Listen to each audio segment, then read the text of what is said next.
warahmatullahi wabarakatuh. Alhamdulillahirabbil alamin. Asyhadu an la ilaha illallah wa asyhadu anna Muhammadar Rasulullah. Rabbishrah li sadri wa yassir li amri wahlul 'uqdatam min lisani yafqahu qawli. Kita awali pengajian siang ini dengan baca basmalah. Bismillahirrahmanirrahim. Ada pesan Pak Ramliade, dia lama mengajar di sini, kepada mahasiswanya. Ya, masuklah saya waktu itu di kelas. Pesannya sederhana. Ananda bacalah Al-Quran setiap malam 10 ayat jadi, tapi dengan terjemahnya.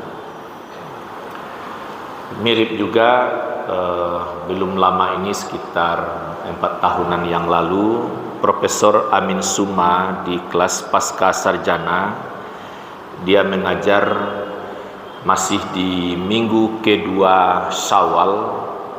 Lalu dalam mukadimahnya, saya yakin kawan-kawan di sini sudah banyak khatam Quran, karena sudah Ramadan. Tapi saya yakin pula, kata beliau, tidak ada yang khatam Quran dengan terjemahnya. Lalu semua kami di kelas itu mengaku. Jadi dua guru ini menghendaki bacalah Al-Quran berserta terjemahnya. Nah, kalau Ustadz kita solsafat itu dengan metode tadabbur Quran, ayat-ayat pendek tapi langsung dirasakan. Nah, waktu yang terbatas ini satu ayat Bani Israel ayat 78. A'udzubillahi minasyaitonirrajim. Aqimis salata liduluki syamsi ila ghasaqil laili wa qur'anal fajr. Inna qur'anal fajri kana mashhuda. Di sini terjemahnya, laksanakanlah salat sejak matahari tergelincir sampai gelapnya malam, dan laksanakan pula salat subuh. Sesungguhnya atau sungguh salat subuh itu disaksikan oleh malaikat.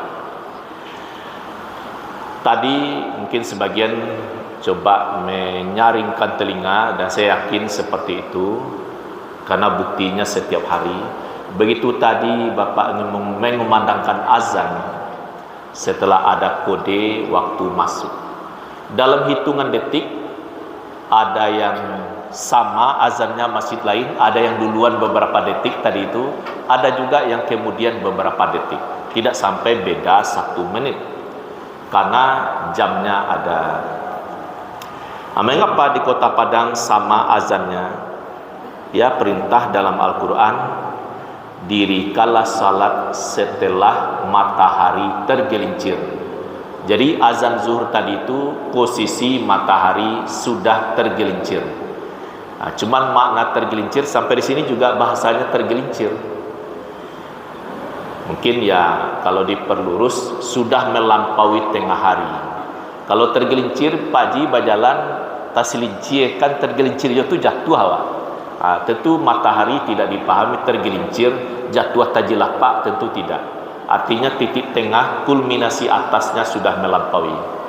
Kalau dulu tradisional orang tua kita tidak ada jam, tidak ada aplikasi arah waktu salat, cukup mempedomani bayangan cucuran atap.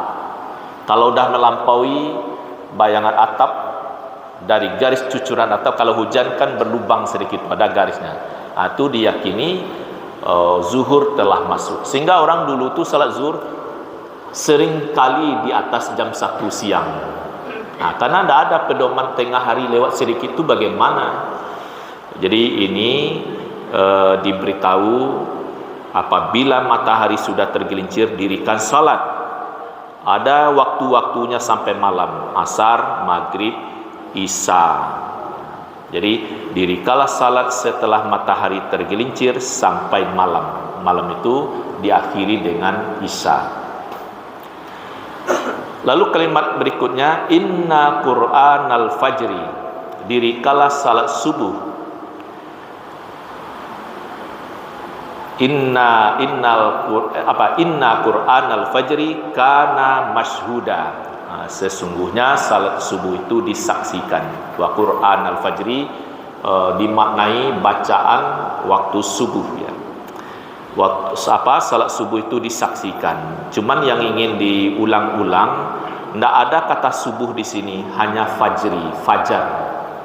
Artinya kalau diterjemahkan fajri ini dengan fajar, maknanya adalah dirikalah salat fajar, sesungguhnya salat fajar disaksikan.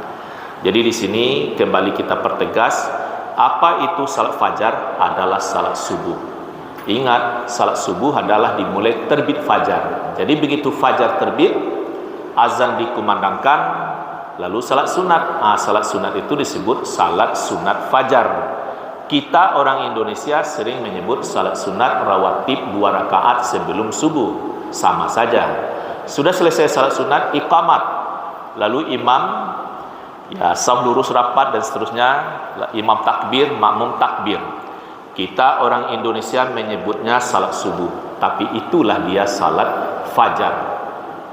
Kita orang Indonesia Melayu mempopulerkan salat subuh, tapi banyak negara sebenarnya termasuk Arab Saudi tidak menyebut subuh, tapi fajar. Itu terbukti dalam jadwal salatnya baik di Mekah, Madinah ataupun bisa diikuti di televisi. Jadwal salat kota-kota besar dunia itu diawali dengan fajar, zuhur, asar, maghrib, isya. Yang tidak boleh apa? Jangan ada pula salat fajar di samping salat subuh, itu ganda dia. Dan ada juga memahami salat fajar itu sebelum fajar terbit. Ya salah lagi.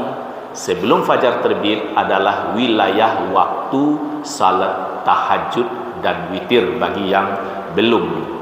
Saya kira ini bisa dimaklumi. Ini kan kalau bahasa saya gara-gara, tapi bukan negatif, diterjemahkan fajri dengan kata-kata subuh mulai dari zaman kerajaan dulu sampai sekarang, sehingga di Indonesia populer subuh, zuhur, asar, maghrib, isya.